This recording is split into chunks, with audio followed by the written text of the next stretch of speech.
જય ગિરનારી વિદ્યાર્થી મિત્રો, આગળનો આપણો ટોપિક છે પાયથોન ટ્યુટોરિયલની અંદર Python OOPs concept and abstract data type in Python.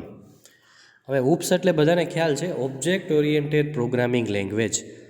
So object oriented programming લેંગ્વેજની અંદર તો આપણને ખ્યાલ છે કે ઘણી બધી લેંગ્વેજ આવે છે. સી++ છે, જાવા છે, C# છે, .NET છે, બરાબર છે, અને લેટેસ્ટ ઘણી બધી લેંગ્વેજ છે. એવી જ રીતે આપણી પાયથોન લેંગ્વેજ પણ છે, એ પણ એક ઓબ્જેક્ટ ઓરિએન્ટેડ પ્રોગ્રામિંગ લેંગ્વેજ છે. અને ઓબ્જેક્ટ ઓરિએન્ટેડ પ્રોગ્રામિંગ લેંગ્વેજના તમામ ફીચર પાયથોન સપોર્ટ કરે છે. અને ઓબ્જેક્ટ ઓરિએન્ટેડ પ્રોગ્રામિંગ જે લેંગ્વેજ છે એ દુનિયાની અંદર ફેમસ એટલે થઈ કે ખાસ કરીને એની અંદર જે ફીચર આપેલા છે સિક્યુરિટીને લગતા, ડેટા બાઇડિંગને લગતા, ડેટા હાઇડ કરવાને લગતા અને ડેટાનું રિપીટેશન અવોઇડ કરવાને લગતા આવા ઘણા બધા ફીચર છે, જેને લીધે ઓબ્જેક્ટ ઓરિએન્ટેડ પ્રોગ્રામિંગ છે એ વર્લ્ડ વાઇડ આટલી ફેમસ થઈ છે. એ ટૂંકમાં કહીએ તો એક પ્રકારની 5G ટેકનોલોજી. આપણે જો રિયલ લાઈફનું એક્ઝામ્પલ લેવું હોય તો ઓબ્જેક્ટ ઓરિએન્ટેડ જે પેરાડિમ છે એ એક પ્રકારનું 5G ટેકનોલોજી તમે કહી શકો પ્રોગ્રામિંગની દુનિયામાં. તો એ જ આપણે પાયથોનની અંદર પણ જોવાનું છે. તમે જોઈ શકો છો કે ઓબ્જેક્ટ ઓરિએન્ટેડ પ્રોગ્રામિંગ લેંગ્વેજની અંદર મેઇન જે એના કહીએ ને કે એના હાર્ટ અને બ્રેન, તો એ છે ક્લાસ અને ઓબ્જેક્ટ. બરાબર છે, ક્લાસ અને ઓબ્જેક્ટ છે એ ઓબ્જેક્ટ ઓરિએન્ટેડ પ્રોગ્રામિંગ લેંગ્વેજના પાયા છે, બેઝ છે. એ સિવાય પણ એના ઘણા બધા પેલા કમ્પોનન્ટ્સ છે, એના પ્રિન્સિપલ છે. જોઈએ આપણે class, object, method, inheritance, polymorphism, data abstraction, encapsulation. આ તમામ જે છે એ ઓબ્જેક્ટ ઓરિએન્ટેડ પ્રોગ્રામિંગ લેંગ્વેજના મેઇન પ્રિન્સિપલ્સ કહી શકો, કમ્પોનન્ટ્સ કહી શકો, મેઇન ફીચર કહી શકો. આ બધા ફીચર છે એ પાયથોન પણ સપોર્ટ કરે છે. પછી abstract data type and classes.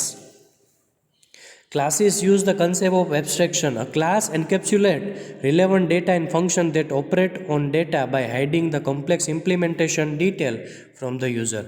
Class શું છે તો C++ અને જાવામાં આપણે ઓલરેડી સ્ટડી કરી ગયા છે કે જ્યારે તમે ક્લાસ ડિફાઇન કરો છો એની અંદર તમે મેમ્બર ફંક્શન અને મેમ્બર વેરિયેબલ બનાવો છો. એનો મતલબ કે તમારું જે ડેટા છે એ આખો એબ્સ્ટ્રેક્ટ થઈ જાય છે એક ક્લાસની અંદર. બરાબર છે, અને એની ડિટેલ છે એ આપણે આઉટસાઇડ ધ ક્લાસ છે એ હિડન રહે છે. યુઝરને એની ઇમ્પ્લિમેન્ટેશન વિશે ખબર રહેતી નથી. Object and class. Python is an object oriented programming language. બરાબર છે, object is a simply collection of data and methods that acts on the data. હવે ક્લાસ શું છે? સૌથી પહેલાં તો ક્લાસ છે એ group of member and member function and variables છે. આપણે બધાને ખ્યાલ છે, બરાબર છે, કે ક્લાસની અંદર તો કે મેમ્બર વેરિયેબલ આવે અને મેમ્બર ફંક્શન આવે અને એક્સ્ટ્રામાં જોઈએ તો કન્સ્ટ્રક્ટર આવે. એનું જે ગ્રુપ છે, જે બંચ ઓફ ડેટા છે એને ક્લાસ કહેવાય. Class is a blueprint for objects one class for any number of object of that type. પછી ઓબ્જેક્ટ શું છે? Object is an entity that has state of behaviour. એટલે કે real time world, real વર્લ્ડમાંથી તમે કોઈ પણ એક ઓબ્જેક્ટને લ્યો તો એ એક ઓબ્જેક્ટ તરીકે ઓળખવામાં આવે છે. Mouse, keyboard, chair, table.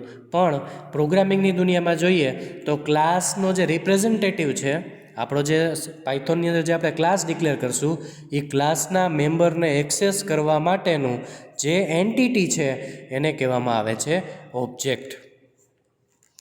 હવે જોઈએ સિન્ટેક્સ છે કઈ રીતે પાયથોનમાં ક્લાસ ડિક્લેર થશે. તો સૌથી પહેલાં ક્લાસ, પછી ક્લાસનું નામ કોલન, એની અંદર એના સ્ટેટમેન્ટ, પછી એની અંદર ઓબ્જેક્ટ કઈ રીતે બનશે તો ઓબ્જેક્ટનું નામ ઇઝ ઇક્વલ ટુ, અહીંયા તમે જોઈ શકો છો, object is equal to class name, પછી રાઉન્ડ બ્રેકેટ કરવાના. બસ આટલું સિન્ટેક્સ કરો એટલે ઓબ્જેક્ટ ક્રિએટ થઈ જાય. અને ઉપર ક્લાસ, ક્લાસ નેમ, કોલન. જે C++માં અને જાવામાં જે આપણે કરલી બ્રેકેટ કરતા ને, કરલી બ્રેકેટ આમાં કરવાના નથી. સાવ સિમ્પલ સિન્ટેક્સ તમને ક્લાસની જોવા મળે છે. એનું એક્ઝામ્પલ જોઈએ. ક્લાસ એમ્પ્લોય, એની અંદર વેરિયેબલ છે ID = 10, નેમ = દેવાંશ. પછી એક ફંક્શન બનાવેલું છે ડિફ ડિસ્પ્લે. આમાં ફંક્શન બનાવવા માટે કીવર્ડ યુઝ થાય છે ડિફ.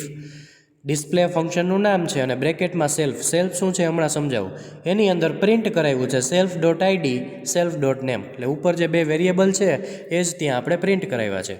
પછી obj1 = એમ્પ્લોય, એ આપણે ઓબ્જેક્ટ ક્રિએટ કરેલો છે જેનું નામ છે obj1. કરી ક્લાસનું નામ લખેલું છે એમ્પ્લોય અને પછી રાઉન્ડ બ્રેકેટ. આટલું કરો એટલે ક્લાસનો ઓબ્જેક્ટ ક્રિએટ થઈ જાય. obj1 ડોટ ડિસ્પ્લે એટલે કે ઓબ્જેક્ટ ડોટથી મેમ્બર ફંક્શન કોલ કરાવ્યું છે obj. એ તો સેમ છે જેમ જાવામાં હતું અને C++માં હતું એવી જ રીતે પાયથોનમાં છે obj1 ડોટ ડિસ્પ્લે.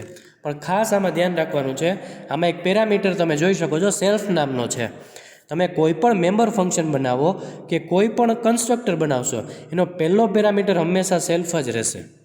પછી તમારે એની બીજી આર્ગ્યુમેન્ટ પાસ કરવી હોય તો કોમા કરીને પાસ કરી શકો, પણ એનો પહેલો પેરામીટર હંમેશા સેલ્ફ જ રહેશે. સેલ્ફ પેરામીટર શું છે તો એ પણ તમે સ્ક્રીન ઉપર જોઈ શકો છો.